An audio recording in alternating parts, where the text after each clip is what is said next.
Hey traders, it's Leaf West. I had a trading room session this morning and we did a few things and actually some of the work we did I thought was pretty helpful because it was pretty textbook in some of the things that were happening. We did a couple trades in the trading room and they worked out okay. But I want to and I'll go through some of the stocks. So it's about quarter to one Eastern time here on Monday, February 13th. But I want to go through some of the things that I was pointing out on the spiders for people that well I think will be useful in terms of just developing your trading skills. And so I'm going to do that while the day's still going on here, and then I'm going to look at some other things that we did on the trading room to show you why we did what we did and why it made sense in retrospect. Again, you have to put it in context. The spiders, I shorted the spiders a couple times towards the end of last week. Those worked out okay, and I actually carried forward a portion of one trade, one short trade, into today. And my idea was that I didn't like the fact that it gapped higher, but I wasn't as concerned about that because really, here's a control bar value for the highs from Thursday. So Thursday was the move into resistance, which I actually shorted, right? And I shorted at the start of the day, and then I shorted at the end of the day. So I shorted here, and then I shorted. I added a little bit here, and then added a bear whack here towards into this resistance, into this retest of the prior high. So that worked out good for Friday for Friday because I covered that near the short levels, 134ish level on Friday. And my thought is I had moved my stop actually on Friday to 135 and a quarter.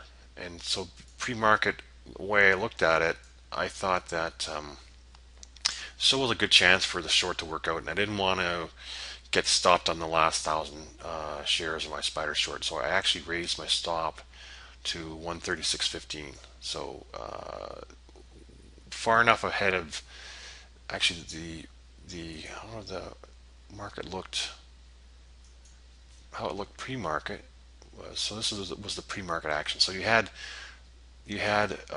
price really testing that control bar value pre-market. So I thought there's a chance that we could push through that on a squeeze and actually get up to around 136 in the round number. So I'll give myself 15-cent cover there on that round number expansion, and so that's where I thought my stop should make sense.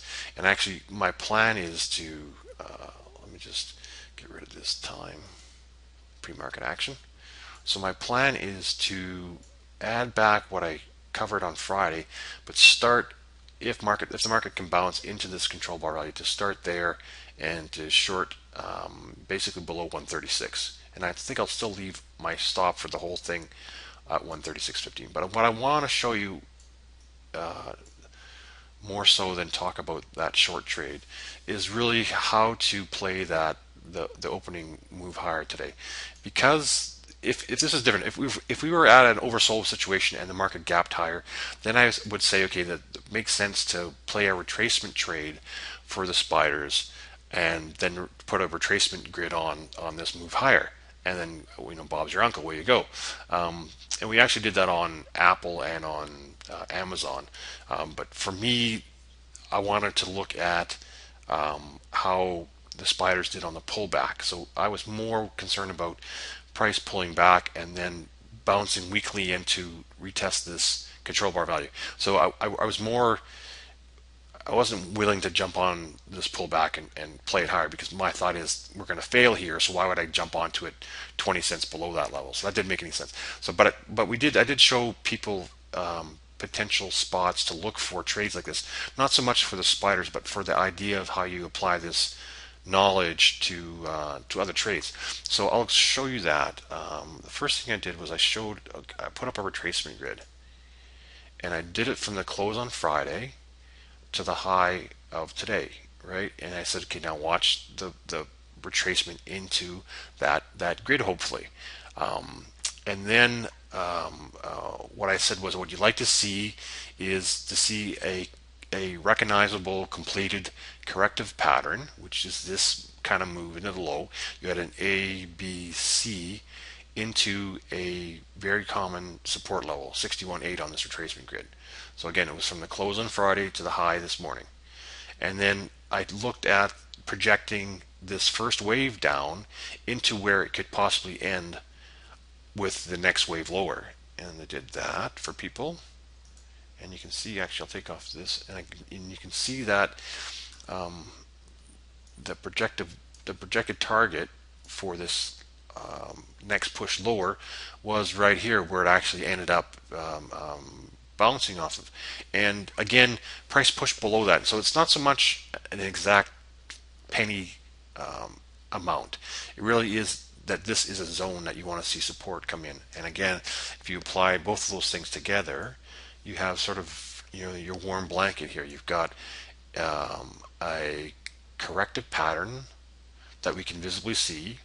We've got it ending in a projected zone, and we've got it ending in a typical important retracement support level. So that to me is, if you're trying to get long the spiders, and I'm not recommending that, but if you can apply this to any security that does that sort of gap and pullback, this is where you look for confirmation that, you know what, we shouldn't go lower right away. We should bounce at least. And so then the matter of is to look at the trade unfold as you go forward. I don't have a volume weighted average price in this. Let me just get that, because that's important as well for today. Let me just pause this and get that. Okay, so now I have this pink line, which is the volume weighted average price. And often when you have a market that does this corrective kind of pattern, the first level of resistance will be this volume weighted average price. And you'll see when I talk about Apple in a few minutes here, that's exactly where my target was on the bounce.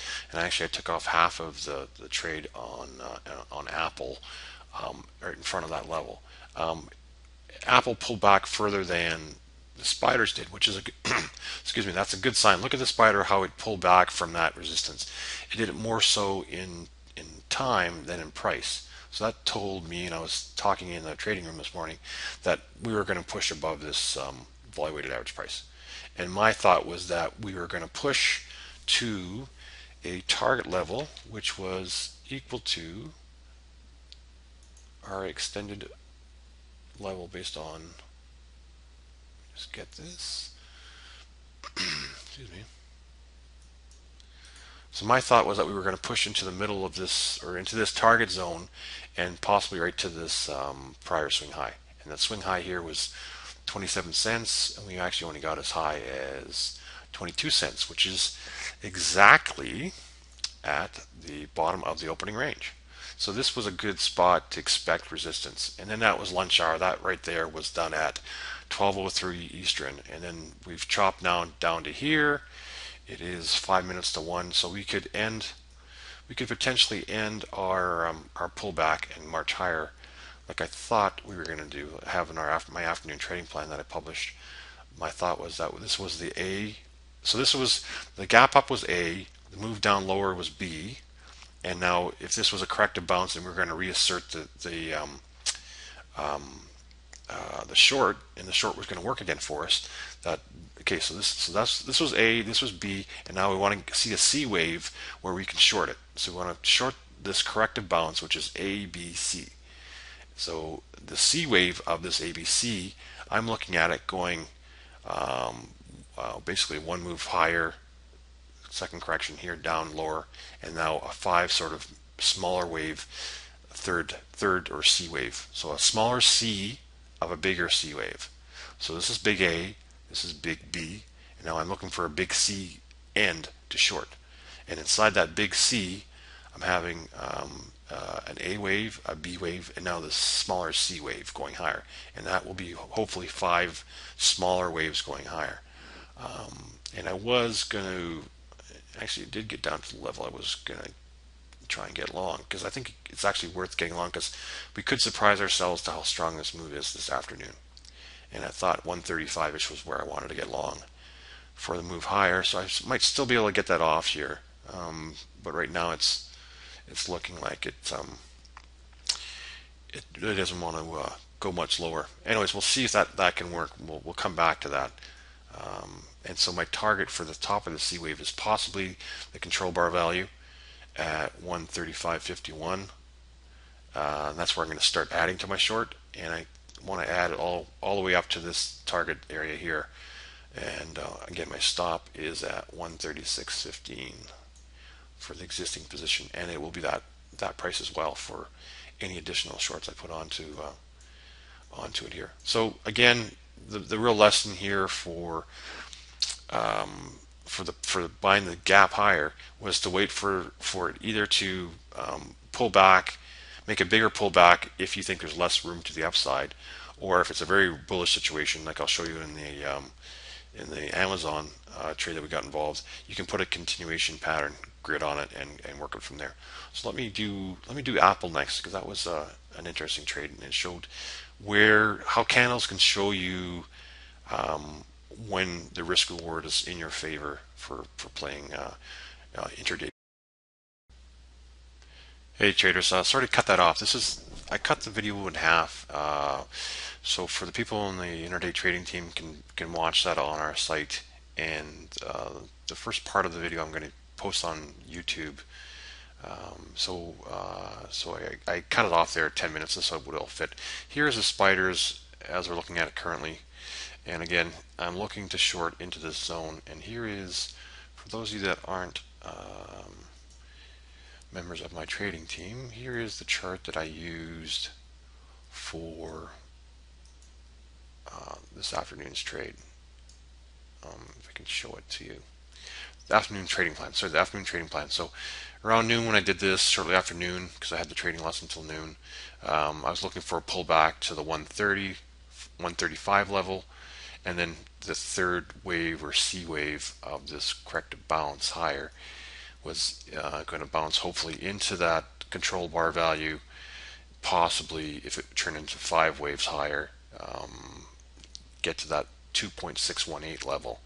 But anyways, I was going to start adding to my short again. I got 1,000 on. My goal is to get it to 5,000 again. So I'll start adding 1,000 at a time, or maybe 500 at a time. Who knows? We'll see how the market is acting. But my goal is to start around this control bar value and to build it up as we go higher here. And my stop for all the whole position will be 136.15. And anyways, so this portion of the video is going up on YouTube. So I hope you guys enjoyed. Take care. Thanks. Bye.